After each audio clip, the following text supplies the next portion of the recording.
지난 8월 15일에 영화 오펜하이머가 개봉하고 나서 굉장히 화제입니다. 오펜하이머가 어떤 사람이었는지, 원자폭탄은 또 어떻게 만들어졌는지에 대한 이야기가 유튜브에서도 참 많이 나오고 있는데요. 정작 폭탄이 떨어진 히로시마에 대한 이야기는 의외로 많지 않은 것 같아요. 기갑소녀에서는 폭탄이 떨어진 날 히로시마는 어떻게 됐나, 그 이후에 히로시마 사람들의 삶은 어떻게 되었나에 대해서 한번 이야기를 해볼까 합니다. 그래서 이 자리에 박사님 한 분을 모셔봤습니다. 역사학자이자 작가이신 박도영 박사님이십니다. 어서 오세요. 안녕하세요. 박도영입니다. 안녕하세요, 박사님. 박사님, 일본사 전공이신데 미국에서 학위를 따셨네요? 예, 어쩌다 보니 그렇게 되었는데요. 처음 미국으로 유학 갔을 때는 일본사를 공부할 생각이 아니었는데 네. 중간에 계획이 바뀌어서 그렇게 됐습니다. 오늘 모셔서 영광이고요. 본론으로 들어가서 원자폭탄에 대한 이야기를 한번 해보겠습니다. 예,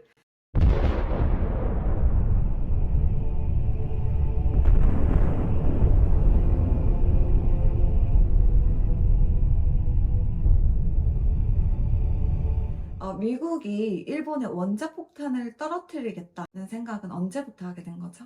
원자폭탄을 실제로 떨어뜨리겠다는 그런 논의가 시작된 거는 1945년 4월부터였거든요. 네. 미 육군의 참모총장 조지 마셜이 맨해튼 프로젝트의 책임자였던 레슬리 그로브스에게 목표지를 선정하라는 지시를 내리면서 논의가 본격적으로 시작됐습니다.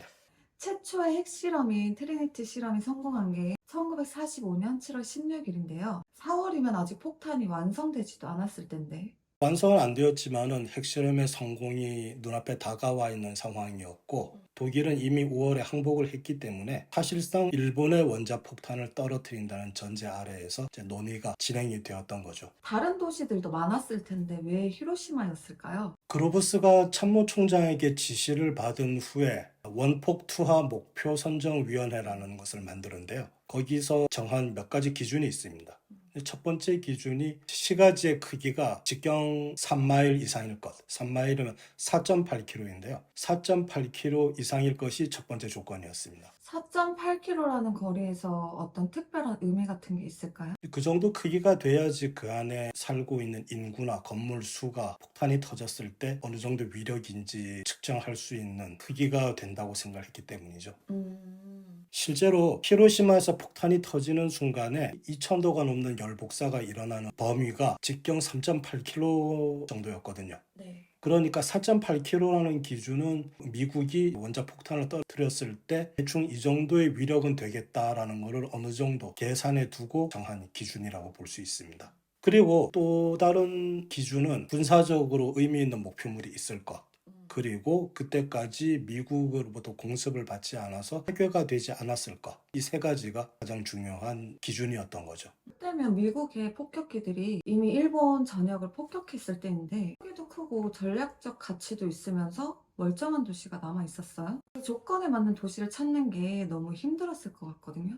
예, 맞습니다. 기준에 맞는 도시를 찾는다는 게 쉬운 일이 아니었는데요. 그때는 이미 공습으로 웬만한 큰 도시들은 다 불바다가 된 후였거든요. 네. 본격으로 초토화가 된 곳에 원폭을 떨궈 봐야 위력을 측정할 수도 없고 의미가 없으니까 고민하다가 몇 군데 도시를 찾았는데 그때 제1순위로 떠오른 게 히로시마였습니다. 히로시마와 함께 교토, 고쿠라, 요코하마, 니가타가 후보지로 같이 떠올랐었죠. 근데 후보지에 나가사키가 안 보이는데요. 그렇죠. 두 번째로 원자폭탄을 맞은 도시가 나가사키인데 그때는 나가사키가 후보지에 들어있지 않았었어요. 제1 우선순위가 히로시마와 교토였었는데 교토는 정치적으로 이제 부담이 있었습니다. 첫 번째는 교토가 일본의 고도라서 문화재가 너무 많다. 일본인들의 정신적인 고향 같은 그런 곳이다. 만일 이런 곳에 폭탄을 떨어뜨려서 도시를 파괴해버리면은 일본 사람들이 반발을 할 것이고 전후에 일본을 복구하는 데 있어서 정치적으로도 별로 안 좋게 작용할 것이다. 그리고 교토에 또 별다른 군사시설도 없다. 그런 것들이 교토를 폭격 목표지로 삼는 것에 대해서 주저하게 만든 이유였습니다. 결국은 교토를 제외하고 그 자리에 나가사키를 끼워 넣었던 거죠. 나가사키의 운명이 또 그렇게 달리는 거군요.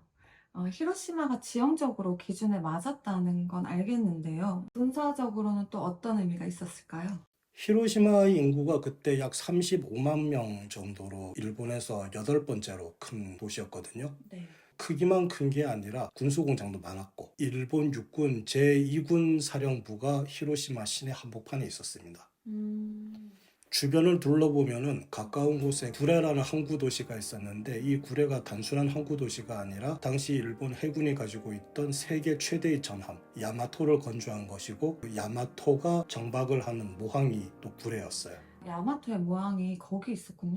예, 그렇습니다. 그러다 보니까 당연히 조선소나 관련된 군수시설이 구레에서 히로시마로 이어지는 지역에 많이 있었고 그런 이제 군사적인 가치가 있는 데 비해서 당시 히로시마는 또 공습 피해를 별로 많이 받지 않았다. 그런 점이 있었죠. 그렇게 중요한 목표지니까 미군이 히로시마를 폭격하지 않고 그렇게 고이 남겨뒀던 거군요. 맞습니다. 히로시마 사람들도 이 점을 굉장히 신기하게 여겼었다고 그래요. 당시 히로시마 주변의 다른 도시들은 격을 맞는데 이상하게 히로시마에만 폭탄이 떨어지질 않는 거예요. 그러니까 이 히로시마 사람들 사이에서 어떤 소문이 돌았냐면은 미국 대통령의 어머니가 일본에 잡혀와서 인질로 히로시마에 있다. 그래서 미군이 폭탄을 떨구지 못하는 거다. 뭐 이런 소문이 있었을 정도입니다.